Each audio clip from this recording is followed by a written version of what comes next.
하나님의 크고 놀라우신 은총이 오늘 이 시간에도 우리 가운데 함께 하심을 믿습니다. 삶에 있어서 중요한 것은 속도보다는 방향입니다.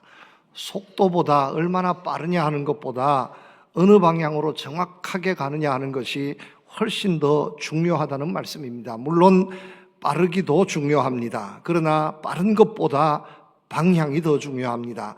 아무리 빨라도 방향이 잘못되면 소용없습니다. 그러나 조금 늦더라도 방향이 정확하면 얼마나 이로운지 모릅니다. 속도가 빠른 사람이 성공하지 않습니다. 방향이 정확한 사람이 성공합니다. 빠르게 달리는 사람이 하나님의 은혜와 축복의 사람이 되는 것이 아니라 정확하게 하나님을 바라보며 살아가는 사람이 하나님의 은혜의 사람이 되고 축복이 될 줄로 믿습니다. 여러분, 우리는 토끼와 거북이의 이야기를 잘 알고 있습니다. 빠른 토끼가 이긴 것이 아니라 늦었지만 정확하게 뚜벅뚜벅 목적지를 향해서 걸어갔던 거북이가 이겼습니다. 한 걸음 한 걸음 늦어도 내가 가야 할 방향을 향해서 걸어갈 수 있는 사람 되어야 할 줄로 믿습니다.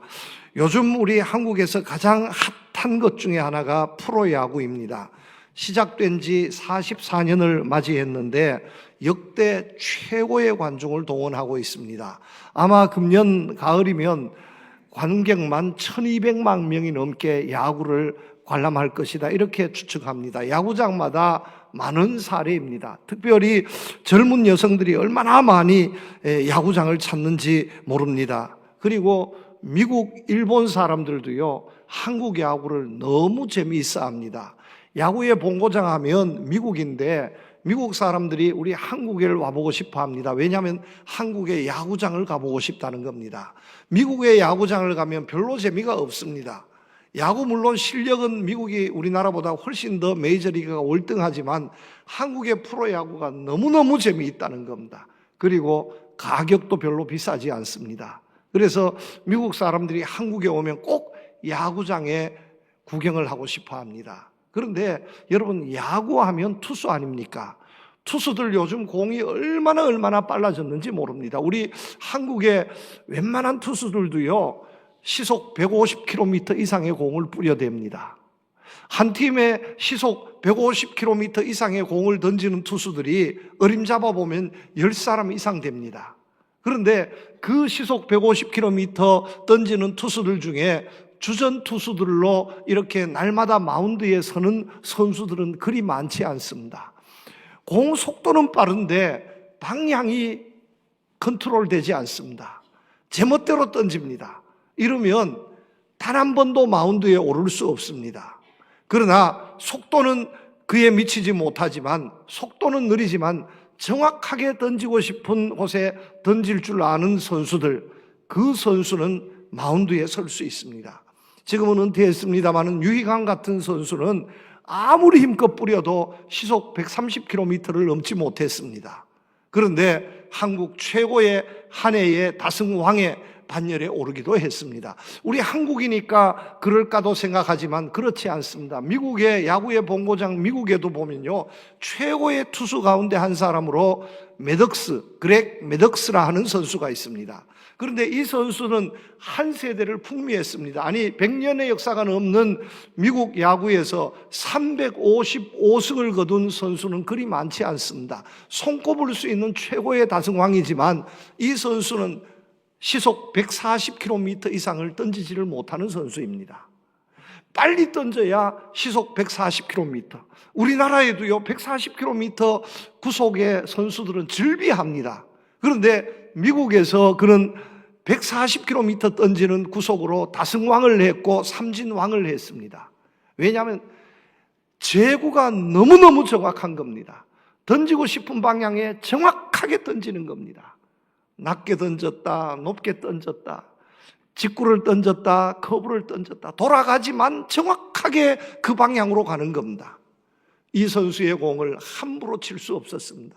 속도는 느리지만 다승왕, 최고의 투수가 될 수 있었습니다.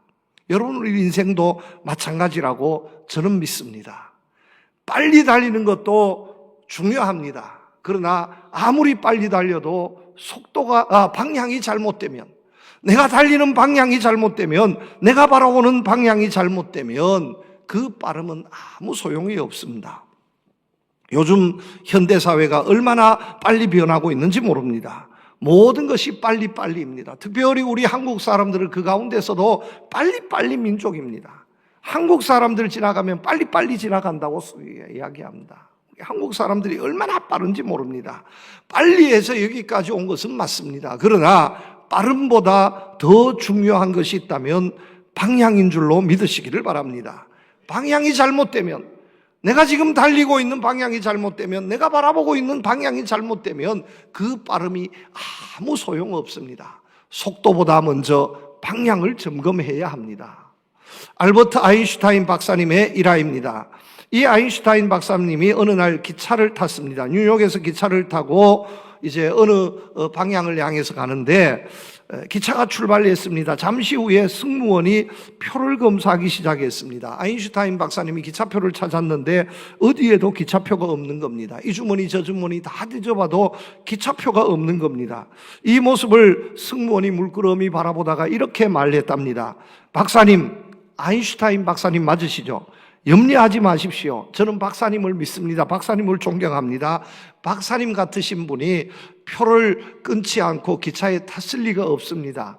저는 박사님을 믿습니다. 표를 찾지 않으셔도 됩니다. 하고 이렇게 지나갔습니다. 그리고요, 이 승무원이 30분, 1시간이 지나서 표를 다 검표하고 돌아가고 있는데 보니까 아직도 이 아인슈타인 박사님이 기차표를 찾고 있는 겁니다. 그래서 다시 말했습니다. 아니 박사님, 제가 염려하지 말라고 말씀하셨지 않습니까? 저는 박사님을 믿습니다. 박사님은 표가 없으셔도 됩니다. 이렇게 말했더니만 이 아인슈타인 박사님이 이 승무원을 물끄러미 바라보면서 이렇게 말하더라는 겁니다.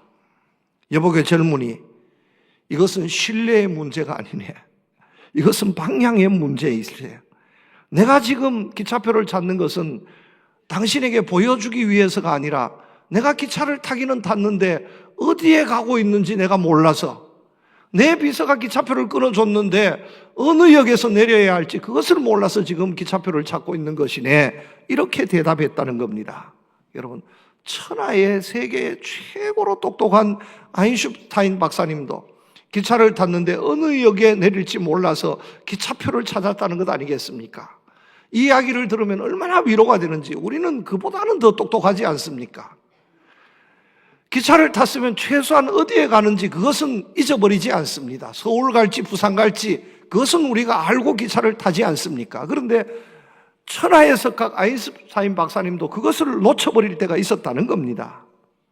여러분, 웃기는 이야기지만 그러나 오늘 우리에게 있어서 중요한 교훈을 주고 있다고 저는 믿습니다.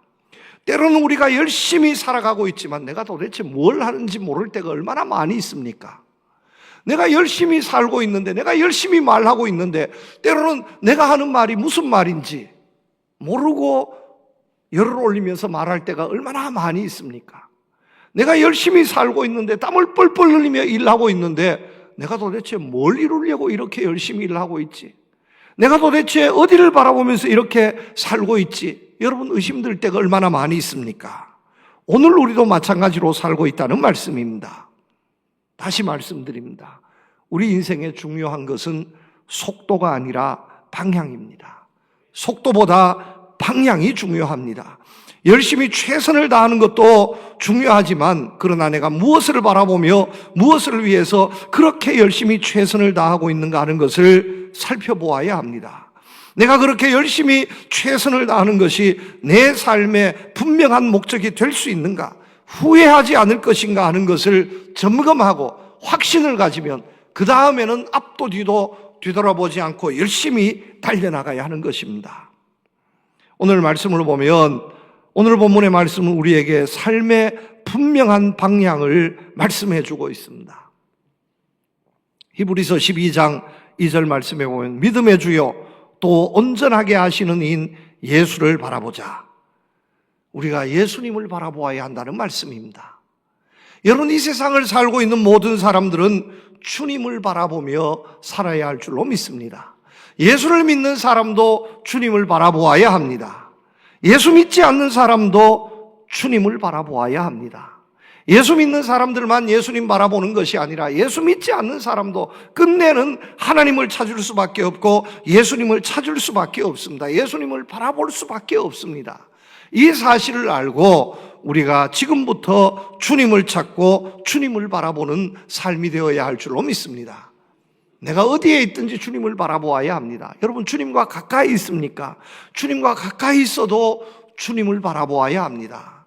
내가 주님과 멀리 있습니다. 여러분, 주님과 멀리 있어도 주님을 바라보아야 합니다. 내 인생의 목적이 주님이어야 합니다. 살아도 주를 위해서 살고 죽어도 주를 위해서 죽는다 했습니다. 먹든지 마시든지 무엇을 하든지 주님의 영광을 위해서 살아야 한다 했습니다. 여러분, 우리는 주님을 놓쳐버리면 그 인생은 실패할 수밖에 없습니다.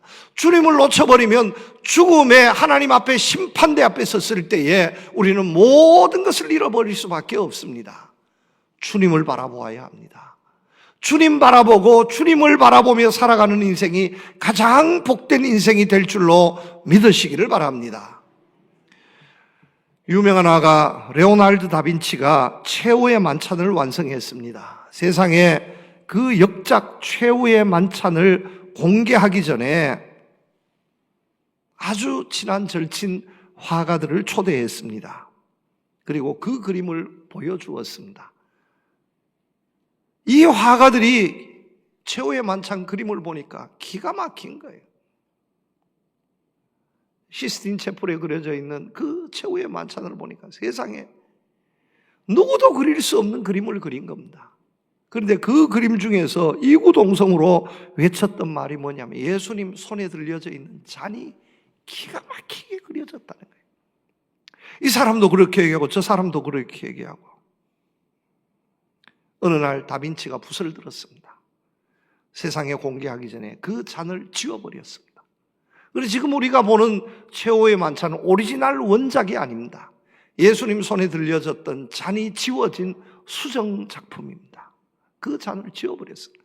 아니 왜 지우냐고 다빈치가 말합니다. 나는 이 그림을 예수님 보라고 그린 거지 예수님 손에 들려진 잔을 보라고 그린 그림이 아니다라는 거예요. 이 그림을 보면서 예수님을 보아야지 예수님은 보지 못하고 예수님 손에 들려진 잔만 보면 이 그림은 실패한 그림이다. 잘못된 그림이다. 잔을 지워버렸습니다.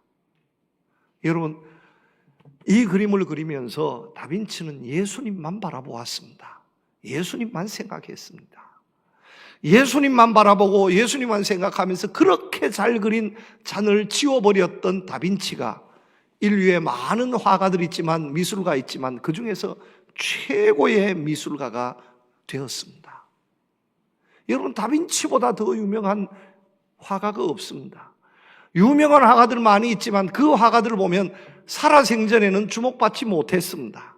그런데 레오나르도 다빈치는 살아있을 때도 주목을 받았고 죽어서는 더 주목을 받고 루브르 박물관에 가면 루브르 박물관에 1년에 정말 어마어마한 인원이 관람을 하지만 1000만 명이 넘는 관람객들이 루브르 박물관을 들어오는데 그 관람객들 중에서 어김없이 한 사람도 빠짐없이 거의 다 관람하는 그림이 다빈치의 모나리자입니다. 모나리자 앞에 가면 얼마나 사람들이 많은지 죽도시장은 아무것도 아니에요. 서울의 명동도 저리 가랍니다. 발들여 놓을 틈이 없습니다. 사진 한 장 찍고 나가야 돼요. 저도 사진 한 장 찍었는데 뒷사람이 밀어버려가지고 흔들려 버렸습니다. 제대로 찍는다고 찍었는데 뒷사람이 밀어버려가지고 사진이 흔들려 제대로 찍은 줄 알았는데 흔들려서 저도 흔들리고 모나리자도 흔들리고 다시 한번 사진 찍으러 또 가야 될 형편이에요. 그렇게 사람들이 많습니다. 다빈치는 정말로 최고의 화가가 되었습니다. 여러분, 그보다 그림 더 잘 그린 사람이 얼마나 많이 있었겠습니까? 다빈치도 그림을 잘 그렸지만 따져보면 미술학적으로 따져보면 다빈치보다 그림 더 잘 그린 사람이 얼마나 많이 있겠습니까? 그런데 다빈치보다 주님을 간절하게 바라는 사람은 없었다는 겁니다. 주님을 바라며 그림을 그렸던 이 화가가 최고의 화가가 된 겁니다. 여러분, 우리도 주님 바라보면서 살면 하나님께서 성공자가 되게 해주실 줄로 믿습니다. 결단코 실패하지 않게 해주실 줄로 믿습니다. 어디에서 어떤 모습으로 살아가든지 주님 바라보며 살아가는 사람은 하나님께서 실망하지 않게 해주십니다. 실족하지 않게 해주십니다.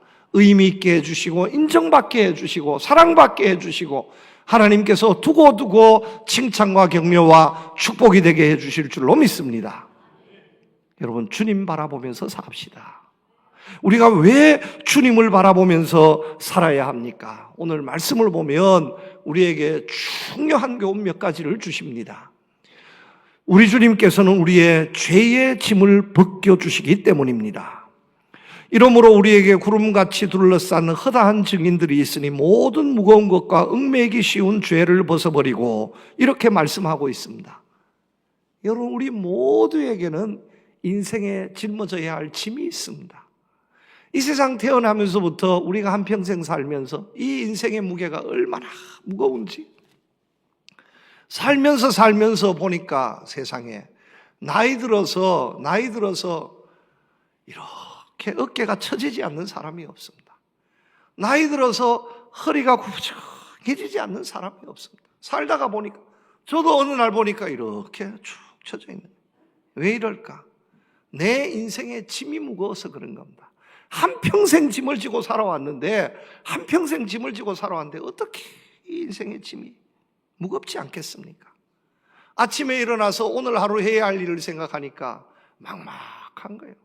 때로는 너무너무 힘든 거예요. 왜 이렇게 내게 지워진 짐이 무거울까? 왜 감당할 수 없는 이런 무거운 짐을 내게 짊어지게 해주실까? 여러분, 우리가 이러면서 살고 있지 않습니까?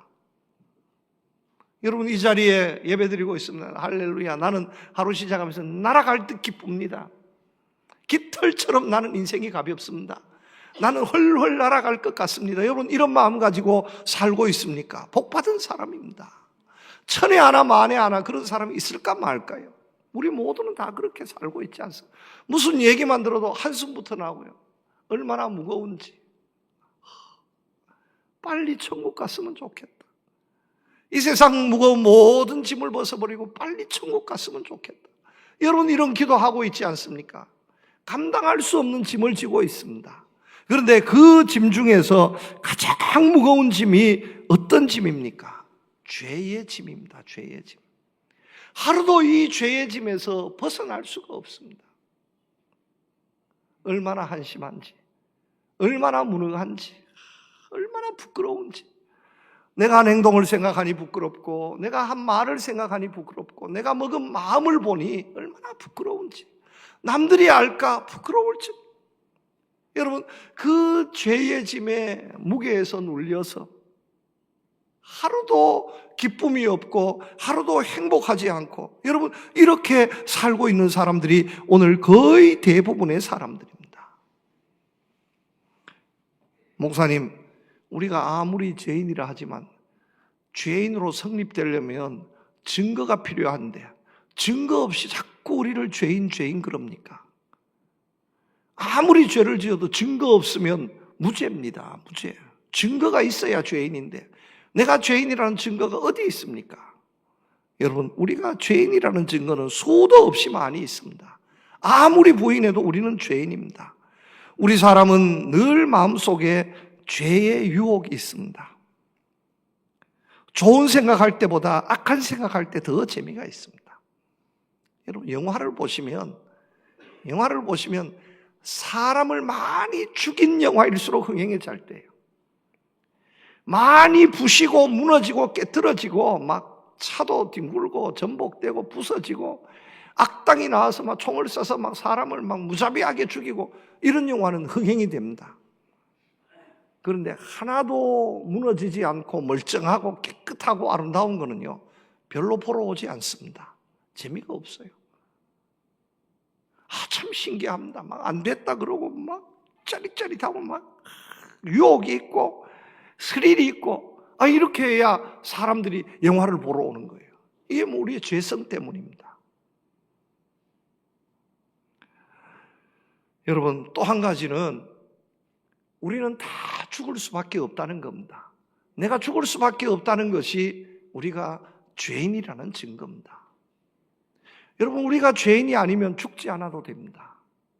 죄의 삭은 사망이라고 말하지 않습니까? 우리가 다 죽는다는 것은 우리가 죄인이라는 증거입니다. 여러분, 몰라서 그렇지 저도 마찬가지고 여러분들도 마찬가지, 다 사형 선고받은 죄인들입니다. 여러분, 날짜를 몰라서 그렇지 집행이 안 되어서 그렇지 여러분들이나 저나 다 사형 선고받은 불쌍한 사람들입니다. 하나님 앞에서 우리는 다 사형 선고받은 사람들입니다. 언젠가는 죽는 사람이에요. 이게 우리가 죄짐을 지지 않을 수 없다는 증거입니다. 여러분, 몰라서 그렇죠. 우리가 죄를 지었는데도, 죽을 수밖에 없는 죄인인데도 우리가 몰라가지고 그렇지. 진짜 우리가 죄인인 줄 알면 불안해서 견딜 수가 없습니다. 불안해서 견딜 수가 없습니다. 그러나 우리는요, 예수 믿는 사람입니다. 예수 믿는 사람이에요. 예수 믿기 때문에 죄의 짐이 있지만 우리 주님께서 우리의 짐을 대신 져 주실 줄로 믿습니다. 우리에게 지워진 짐이 있지만 예수님 때문에 우리의 죄짐은 가벼워져 있는 거예요. 그래서 기쁨이 있고 그래서 행복이 있는 겁니다. 그런데 예수도 믿지 않고 죄에 대한 고통, 아픔 없이 이렇게 살아가는 사람들은 뭔가 모르게 좀 부족한 사람들입니다. 여러분, 우리가 따져 생각해 보면 심각한 사람입니다. 여러분, 그걸 아십니까? 이 우울증에 걸리고 공황장애에 걸리고 노이로제 걸리고 이런 사람들 있잖아요. 이런 분들이요, 우리보다 더 똑똑한 분들입니다. 멍청한 사람, 생각 없는 사람들은 그런 병에 걸리지 않습니다. 그냥 생각 없이 살면, 아무 생각 없이 살면 절대로 그런 질병에 걸리지 않습니다. 그런데 똑똑한 거예요. 생각이 깊은 거예요. 그러다 보니까 답이 없는 거예요. 아니, 불안해서 견딜 수가 없습니다. 길이 보이지 않잖아요. 그래서 마음의 병이 되는 겁니다. 이 다 모든 것이 죄의 짐입니다. 그런데 우리는 똑똑해도 그런 병에 걸리지 않습니다. 왜냐하면 예수님 믿기 때문입니다. 주님이 우리의 짐을 대신 져 주실 줄로 믿기 때문입니다. 죄짐을 지고서 고나거든 내 맘속에 주 영접하며 새 사람 되기를 원하거든 내 구주를 영접하라.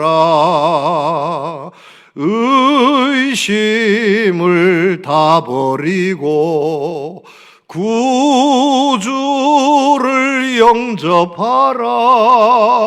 만문 다 열어놓고 내 구주를 영접하라.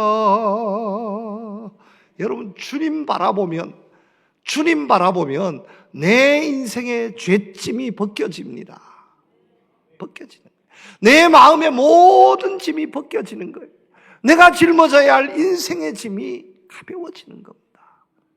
그래서 주님 바라보아야 합니다. 여러분, 주님 바라보시면서 무거운 모든 짐 내려놓으시는 여러분 되시기를 축복합니다. 두 번째, 우리가 우리 주님 바라보아야 하는 것은 주님께서 내 삶의 인도자가 되어주시기 때문입니다. 오늘 말씀 가운데 보면 믿음의 주요 또 온전케 하시느니라 하고 말씀하고 있습니다.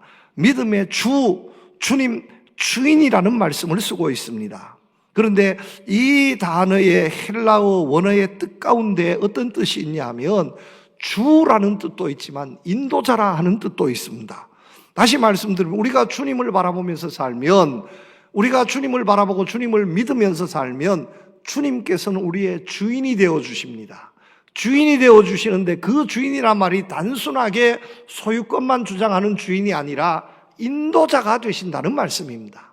주님께서 내 삶의 주인이 되셔서 그때부터는 주님께서 인도해 주신다는 말씀입니다. 어디로 가야 할지 알지 못합니다. 어떻게 살아야 할지 알지 못합니다. 그런데 주님께서 그의 삶의 주인이 되시어서 인도해 주십니다. 여러분, 아브라함 믿음의 조상입니다.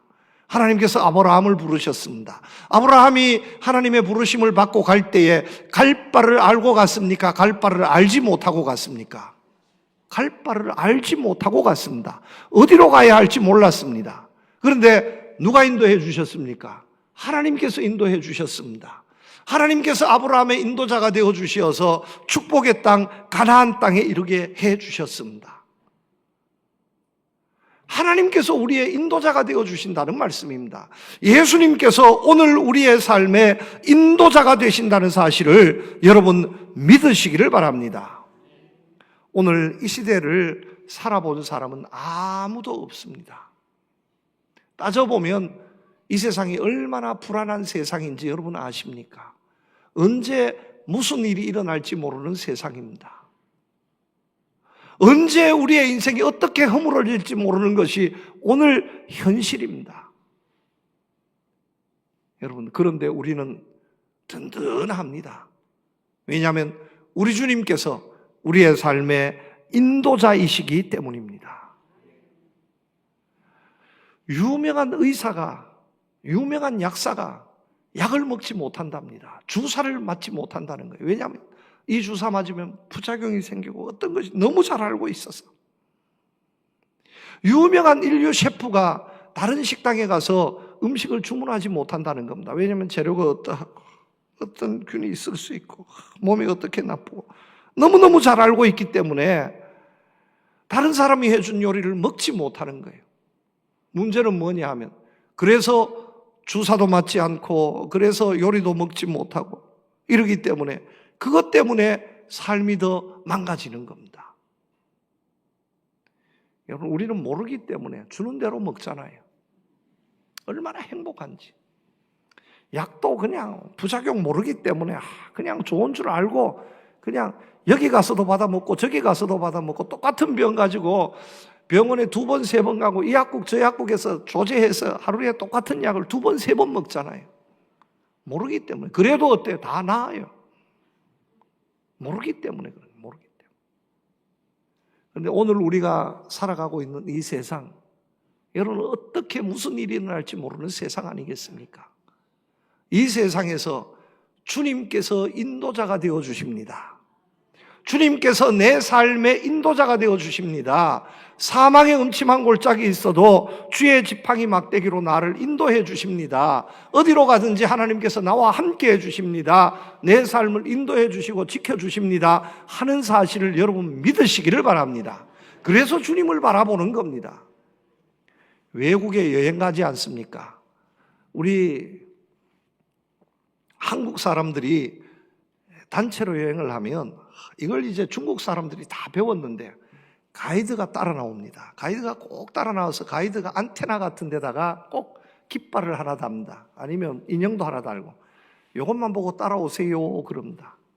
그러면 이제 인천공항에 가서 만나면 인천공항에서 가서 만나는데 가이드가 나오지 않으면 불안합니다. 그런데 가이드만 만나면 안심이 됩니다. 그때부터는 이제 일주일이 되든 열흘이 되든 가이드만 바라보고 따라갑니다. 그러면 가이드 가는 곳에만 가면 곳만 바라보고 가면 어때요? 먹을 것이 생기고 구경할 것이 생기고 잠자리가 생기고 걱정하지 않아도 됩니다. 말 한마디 못해도 그냥 공항에 다 패스하고 여권 달라면 주면 되고 먹으려면 먹으면 되고 자라면 자면 되고 몇 시에 나오라면 나오면 되고 가다가 보면 일주일 열흘이 그냥 행복하게 순식간에 지나갑니다. 그리고 몇 밤 자고 나보면 인천공항에 딱 도착해 있습니다. 그런데 여러분 가이드가 없다면 일주일 열흘 동안 외국에 가서 여행할 수 있습니까? 없습니까? 할 수 없습니다. 어디 가서 무엇을 먹어야 할지, 오늘은 어디에서 자야 될지, 어디에 해야 될지, 도대체 어떤 음식을 먹어야 할지, 어떤 차를 타야 할지 우린 전혀 알지 못합니다. 가이드만 보고 가는 겁니다. 여러분, 우리 인생이 그렇다는 겁니다. 우리 인생의 주인, 우리 인생의 가이드가 누굽니까? 예수님인 줄로 믿으시기를 바랍니다.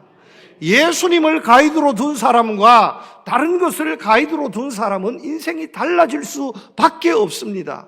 내 인생의 주인, 내 인생의 최고의 가이드는 우리 주님이신 줄로 믿습니다. 그러므로 주님만 바라보고 살면 됩니다. 주님만 바라보고 살면 아무리 힘든 일이 있어도 어려운 일이 있어도 이겨낼 줄로 믿습니다. 기쁜 일, 감사한 일, 좋은 일이 있게 될 줄로 믿습니다. 그래서 주님을 바라보라고 말씀하고 있는 겁니다. 주님 바라보면서 살면 어디까지 갑니까? 천국까지 이르게 될 줄로 믿습니다. 그 어떤 가이드가 나를 천국까지 인도할 수 있겠습니까? 천하인간으로 구원받을 수 없나니 다른 구원받을 만한 이름을 우리에게 주신 일이 없다고 말씀하고 있습니다. 주님밖에 없습니다. 여러분 어디에 있습니까? 무슨 일 합니까? 주님 바라보며 살아가셔서 참 인생의 가이드, 내 인생의 제대로 된 주인과 함께 승리의 삶을 살아갈 수 있기를 주님의 이름으로 축복합니다. 세 번째, 우리가 주님을 바라보아야 하는 것은 주님께서 우리를 온전하게 해 주십니다. 온전하게 해 주시는 예수님이시기에 예수님을 바라보아야 합니다. 여러분, 세상이 참 기가 막힌 세상 아닙니까? 언제 어떤 일, 무슨 일이 생길지 모르는 세상을 우리가 살고 있지 않습니까? 아마 점점 더 그럴 거예요. 옛날에 경기도 좋았는데 점점 더 나빠질 거예요. 아니, 세상이 왜 이렇지? 여러분, 당연한 것이 세상이 악하기 때문에 이 악한 세상, 이 죄 많은 세상에서 온전하게 산다는 것은 정말로 힘든 일입니다. 하나님께서 하나님의 형상을 가지고 우리를 세상에 보내주셨습니다. 하나님의 형상, 하나님의 능력이 제대로 나타나면 이 세상에 겁날 것이 없게 될 줄로 믿습니다. 여러분, 모세만 홍해를 가른 것이 아니라 우리도 홍해를 가를 수 있습니다. 성경 말씀에 기적의 주인공들, 질병이 낫고 죽었다가 다시 살아나고 이런 역사가 그 사람에게만 있는 것이 아니라 우리 모두에게 그런 가능성이 있다는 것을 믿으시기를 바랍니다. 여러분, 기도하면 질병이 떠나갑니다. 죽을 사람도 고쳐집니다. 하나님께서 약속해 주신 겁니다. 하나님의 분명한 약속입니다.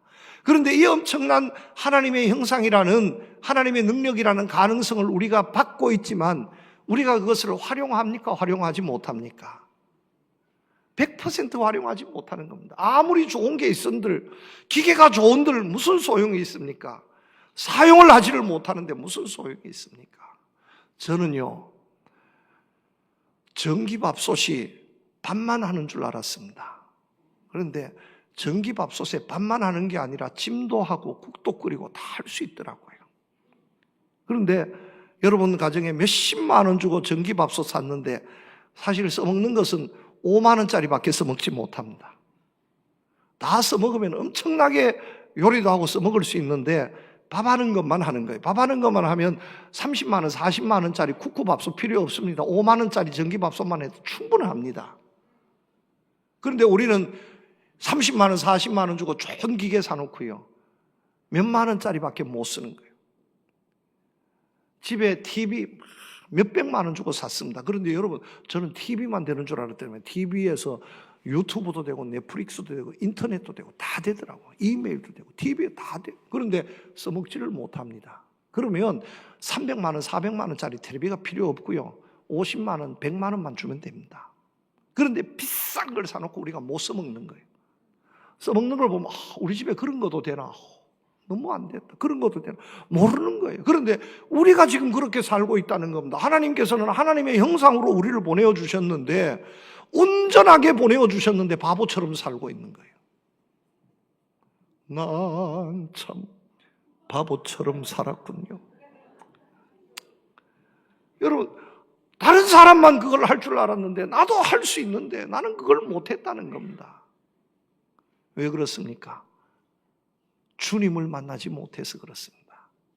주님 만나면, 주님께서 우리를 온전하게 해주시면, 주님께서 우리에게 능력을 100% 활용하게 해주시면 여러분, 놀라운 역사가 나타나는 겁니다. 모세가 되고 다윗이 되고 다니엘이 되는 겁니다. 여러분, 내가 가진 것 원망하지 마시고, 없다고 불평하지 마시고, 한숨 짓지 마시고 주님 바라보시기를 바랍니다. 주님께서 나를 온전하게 해주시는 거예요. 온전하게. 주님께서 내 삶을 100% 만들어주시면 놀라운 역사가 나타나는 겁니다. 말씀을 맺습니다. 여러분, 무엇을 바라보며 살고 있습니까? 내 남은 인생 주님 바라보면서 사시기를 축복합니다. 온전하게, 기쁘게, 은혜롭게, 능력 있게 살아서 후회 없는 여러분들의 삶이 다 되시기를 우리 주님 이름으로 축복합니다. 하나님 감사합니다. 지금까지 세상의 엉뚱한 것 바라보며 살았습니다. 아버지 하나님 용서하여 주옵시고 이제 주님 바라보며 살겠습니다. 능력 있게 온전하게 하나님의 놀라운 역사를 이루며 살아가는 세상의 중심이 되는 우리 교회 우리 성도들 되게 하여 주시옵소서. 예수님 이름으로 기도드립니다. 아멘.